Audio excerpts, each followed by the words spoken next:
Halo, selamat sore. Kembali lagi bersama saya Jody. Di podcast kali ini kita akan membahas apa sih itu AI. Di sini saya sudah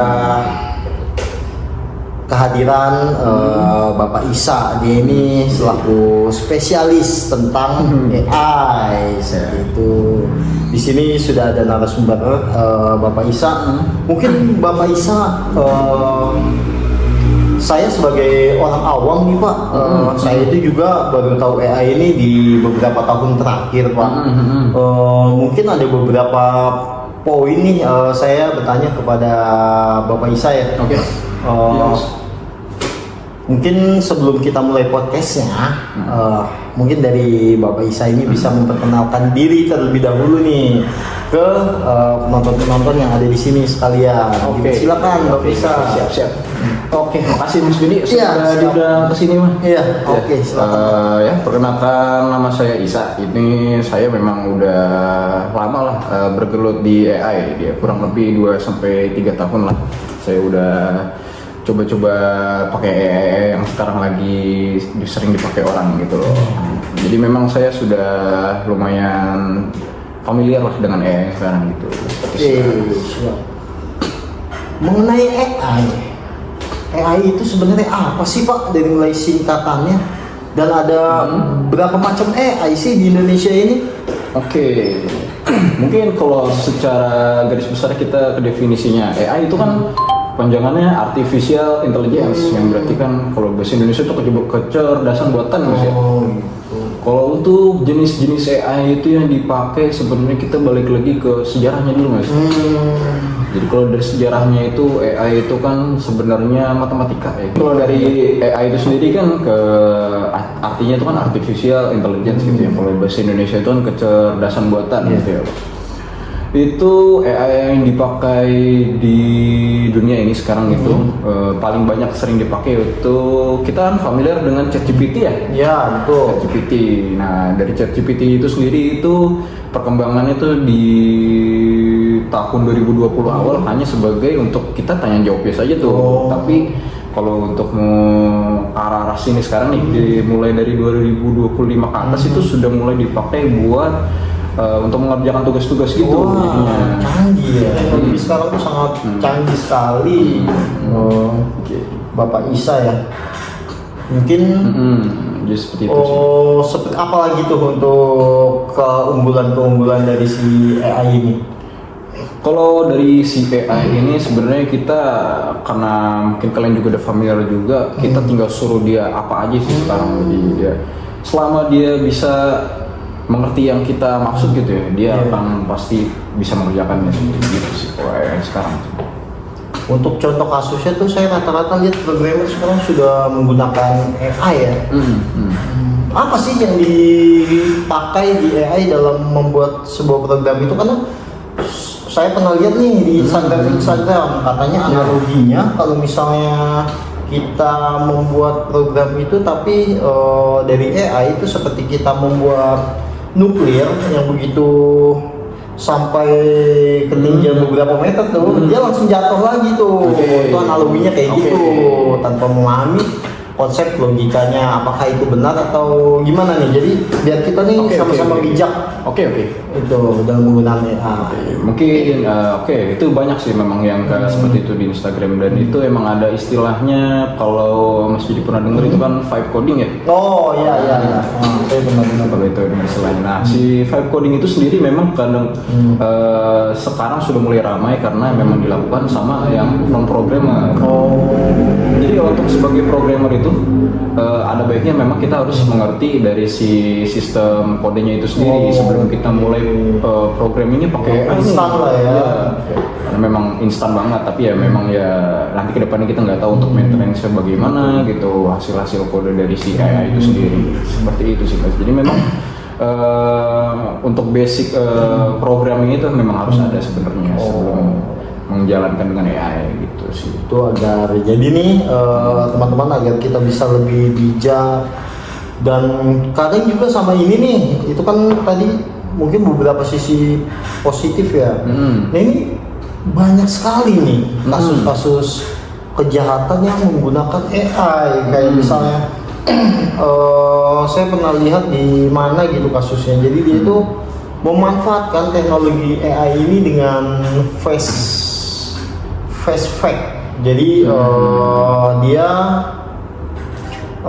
berinteraksi dan datanya itu terverifikasi dengan adanya face fake buatan AI ini sendiri. Itu kan sangat berbahaya ya. Nah ini mungkin bisa dijelaskan terkait hal-hal tersebut. Nah itu bagaimana agar kita semua ini bisa secara bijak memanfaatkan teknologi ya. Teknologi itu intinya buat mempermudahkan manusia dalam sebuah pekerjaan, bukan malah merugikan, apalagi mempersulit hidup orang seperti itu. Mungkin bisa dijelaskan. Itu lebih ke yang kayak orang pura-pura jadi orang ini gitu ya Mas ya? Wah, seperti itu tuh. Ya, jadi kalau itu sendiri memang kalau di internet dia ada dua tipe AI sebenarnya. Oh gitu.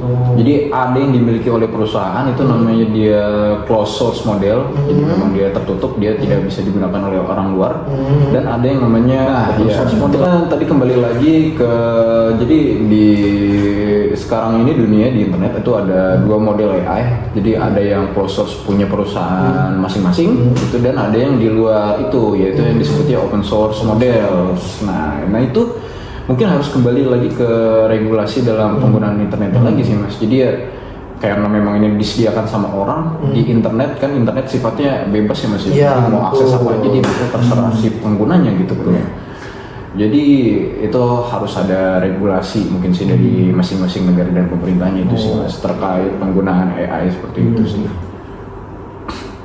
Terkait bahas AI lagi nih.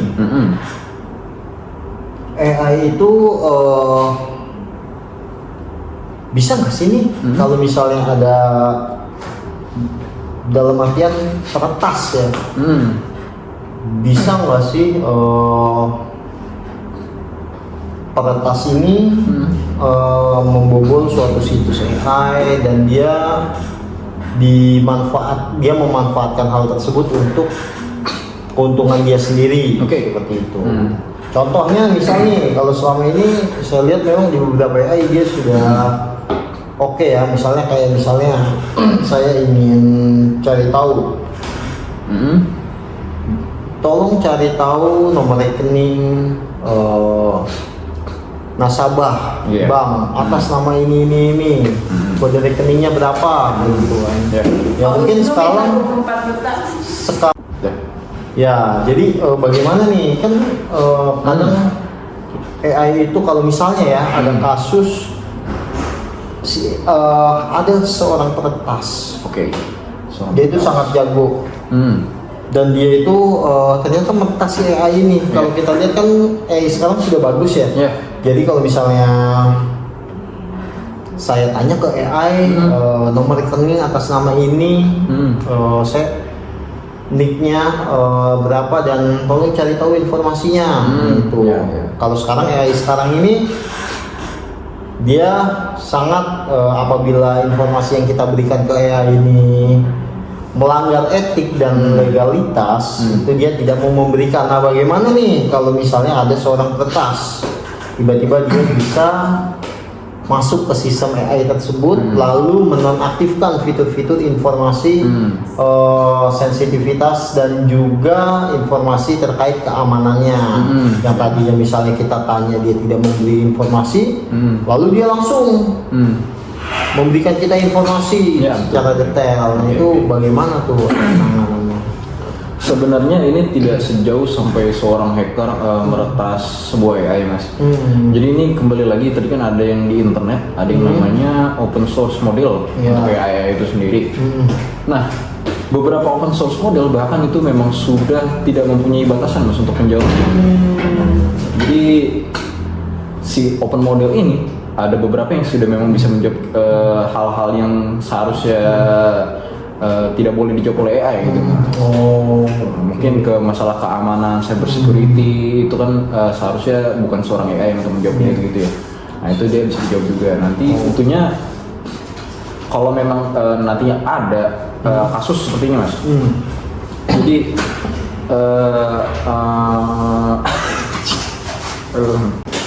Selalu ada sebuah Iya lah.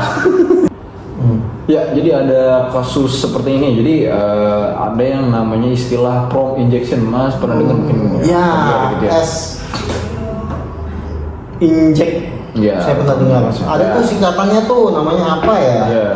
Ya, Jadi pokoknya gitulah. ya, jadi itu intinya memang sebuah AI ini memang bisa diretas. Bukan diretas, tapi untuk meretas sebuah website. Jadi misal ada sebuah aplikasi berbasis web dan ada AI di dalamnya, misal kayak chatbot gitu. Oh, iya, iya. Kayak chatbot.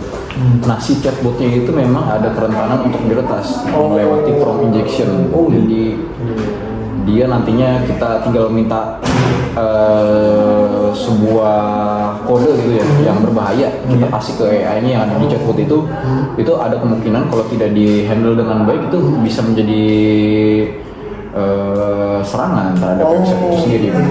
Oke. Saya pernah lihat Iya. tuh memang ada beberapa kasus juga di berita terkait hal itu. Iya, gitu Mas. Tapi untuk regulasi hackernya itu ya tadi kembali lagi kita ke regulasi pemerintah tentang open source model itu sendiri, Mas. Oke. Jadi begitu sih.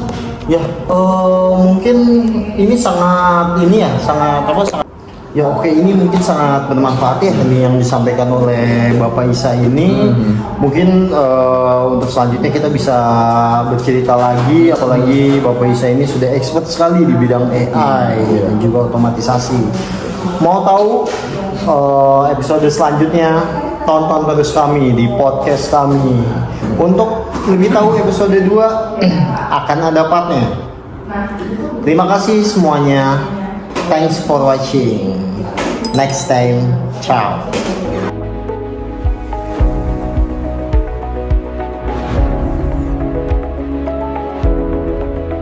Iya. Mungkin saya bisa seperti hujan-hujan UTBK itu bisa mungkin. Legal itu. Oh ilegal.